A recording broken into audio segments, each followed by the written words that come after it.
Direktorat Tindak Pidana Ekonomi dan Khusus Barreskrim Polri kembali menetapkan 1 orang tersangka dalam kasus permainan harga cabai rawit merah. Alhasil tersangka dalam kasus ini menjadi 3 orang. Rekan Eliza Hasan akan menyampaikan sejumlah tersangka tersebut serta rata-rata harga cabai hingga saat ini di 10 provinsi. Eliza, silakan.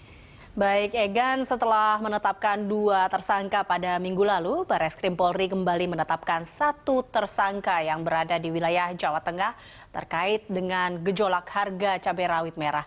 Ketiga tersangka tersebut merupakan pelaku usaha dalam distribusi cabai rawit merah yang berperan sebagai pemasok cabai rawit merah. Kita simak siapa sajakah 3 tersangka dugaan kartel cabai ini. Ya, ini ada 3 tersangka dalam dugaan kartel cabai. Yang pertama berinisial SJN, ini adalah pria, dan kemudian SNO juga seorang pria, dan satu-satunya yang wanita di 3 tersangka ini adalah berinisial RA. Dan ketiga tersangka ini dengan dugaan kartel cabai ini akan mendapatkan hukuman Undang-Undang Nomor 5 Tahun 1999 tentang larangan monopoli dan persaingan usaha tidak sehat, serta Undang-Undang Nomor 7 Tahun 2014 tentang perdagangan. Ya, kemudian harga cabai rawit merah semakin meningkat, bahkan telah menembus Rp150.000 per kilogram di Jakarta pada awal pekan ini. Harga cabai di DKI Jakarta termahal dibandingkan dengan daerah-daerah lainnya. Sementara secara nasional, rata-rata harga cabai rawit merah sebesar Rp115.000 per kilogram. Tingginya harga membuat sebagian pedagang menjual cabai per biji. Kita simak datanya. Ya, ini untuk rata-rata harga cabai di beberapa provinsi pada 8 Maret 2017. Kita lihat DKI Jakarta berada di urutan pertama dengan harga cabai termahal, yaitu sekitar Rp150.000 per kilogram. Kemudian dengan Bangka Belitung dengan harga cabai Rp147.500 per kilogram. Lalu Banten sama seperti Bangka Belitung, dan Kalimantan Utara 146. Lalu kemudian Kalimantan Tengah dengan Rp145.000 per kilogram. Masih di atas 140, Jawa Tengah sekitar Rp141.300 per kilogram. Dan Nusa Tenggara Barat, Maluku, dan Jawa Barat berada di Rp140.000 per kilogram. Ini harganya dikatakan hampir sama dengan harga daging sapi, Egan. Demikian Kevin, Egan, yang bisa saya sampaikan. Kembali ke Anda. Baik, terima kasih atas informasinya, Eliza. Harganya hampir sama dengan harga daging sapi katanya ya. Saya akan berbicara dengan Ketua Umum Ikatan Pedagang Pasar Indonesia yang saat ini sudah tersambung melalui sambungan telepon. Ada Abdullah Mansuri. Mas Mansuri, selamat malam. Selamat malam, Bang Fenegan. Ya. Selamat malam, Pak Taufik. Selamat malam, Pak Mansuri. Ya, Pak Mansuri, kalau kita cermati ini kan sudah ada tersangkanya ya. Karena adanya perbedaan distribusi dari pengepul tidak langsung ke pasar, tapi kemudian memilih ke industri. Nah, ini kalau menurut Anda, Mas Mansuri, ini sebetulnya ada niat jahat ataupun ada persekongkolan tidak sih antara pengepul dengan industri ini dengan niat mereka memang ingin memainkan harga cabai? Ya, yang pasti ini meresahkan ya, dan pihak aparat, pihak berwajib harus menindak tegas oknum-oknum yang sengaja memperkeruh suasana cabai ya, harga cabai. Sebenarnya bagi kami cukup simpel sebenarnya, Bang Fenegan, bahwa untuk mengetahui persoalan cabai ini, karena ini terjadi sudah 4 bulan. 4 bulan berturut-turut terjadi harga cabai ini sangat mengkhawatirkan ya. Sehingga kami sempat mengusulkan sebenarnya, yang pertama, untuk mengetahui persoalan ini harus mengerti dulu dari titik mana sebenarnya harga daerah penghasil cabai rawit. Kalau kami bisa sebutkan, ada Jawa Timur ya, terbesar ya, ada Jawa Barat, ada Jawa Tengah, ada Sumatera Utara, ada Aceh, NTB, Bali, dan lain sebagainya.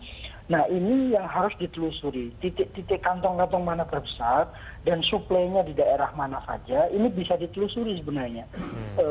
Yang harusnya dari petani ke oke lah pengepul, setelah pengepul masuk ke pasar induk baru masuk ke pasar eceran baru masuk ke konsumen, ini harus melewati beberapa rantai lagi gitu, sehingga terlalu panjang. Maka kami mendesak kepada KPPU dan pihak kepolisian pada saat itu untuk menelusuri persoalan ini, karena dalam sejarah kita ya, belum pernah terjadi harga cabai tinggi sampai 4 bulan berturut-turut, sampai 200.000 pada 2 bulan yang lalu, dan sekarang data kami ya secara nasional kurang lebih sekitar 140 secara nasional, dan tertinggi di DKI Jakarta kurang lebih sekitar 160. Bahkan ada yang 200.000 di beberapa titik pasar. Ini yang memang harus kita evaluasi bersama. Ya. Ini harus duduk bersama, tidak bisa hanya KPPU bekerja atau pihak kepolisian bekerja, tapi ini harus duduk bersama antara Kementerian Pertanian, Kementerian Perdagangan, ya, KPPU, pedagang, petani, dan lain sebagainya. Mas Mansuri, ini kalau sudah ditemukan 3 tersangka dan kemudian ditemukan bahwa skema ini yang disebutkan akar jadi permasalahan kenapa harga cabai mahal. Nah, ini kalau menurut Anda memang ini akarnya, memang ini yang menjadi persoalan besar? Belum. Kami mengevaluasi ya. Menurut kami bukan hanya ini persoalannya. Akar persoalannya tidak hanya yang ditemukan ini. Pasti ada rantai lain ya, ada titik lain yang juga memperkeruh persoalan ini. Tidak hanya satu titik. Ini yang ditemukan ya, 3 tersangka. Saya juga punya keyakinan tidak hanya ini, karena ini secara nasional. Kalau hanya titiknya ada di DKI Jakarta, secara nasional tidak mungkin sebesar ini. Maka yang paling penting menurut saya adalah Kementerian Pertanian harus membuka data produksi. Data produksi kita itu sebenarnya berapa per kuartal ini atau per bulan ini. Sehingga kita bisa ketahui persoalannya itu hanya ada di jalur distribusi atau permainan 2 oknum, dua instansi. Kami menduga ada 2 titik pada saat 2 bulan yang lalu kami sempat sampaikan rilis ini. Yang pertama adalah kepentingan importer untuk membuka keran impor. Ya. Yang kedua kepentingan industri. Ini ada 2 yang pada saat itu coba kami gali. Kepentingan importer adalah bagaimana dengan kondisi ini memanfaatkan kegaduhan publik untuk mendorong pemerintah, menekan pemerintah untuk mengeluarkan izin impor. Tapi ternyata belum banyak bisa dibuktikan.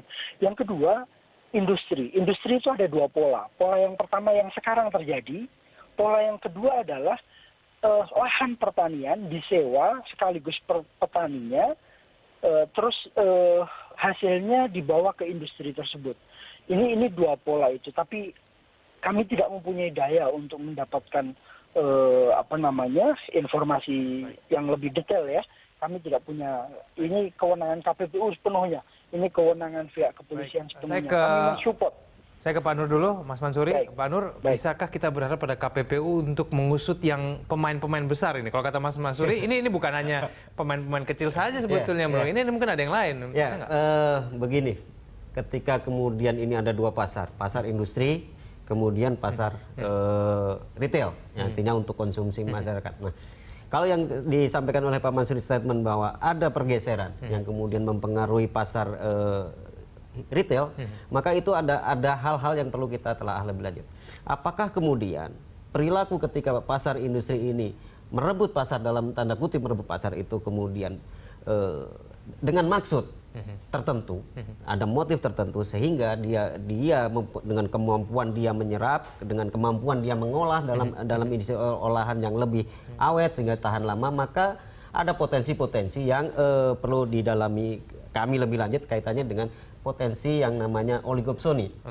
Kemampuan dia menyerap, kemampuan dia kemudian membuat produk-produk sehingga ini menjadi tahan lama, itu adalah hal-hal yang sifatnya bisa jadi memungkinkan terjadinya praktek-praktek persaingan yang tidak sehat. Maka benar yang disampaikan oleh Pak Mansur tadi, kita akan mendalami bagaimana kemudian kaitannya pada titik-titik rantai distribusi sampai pada akhir. Apakah ada hal-hal yang sifatnya adalah persaingan tidak sehat. Baik.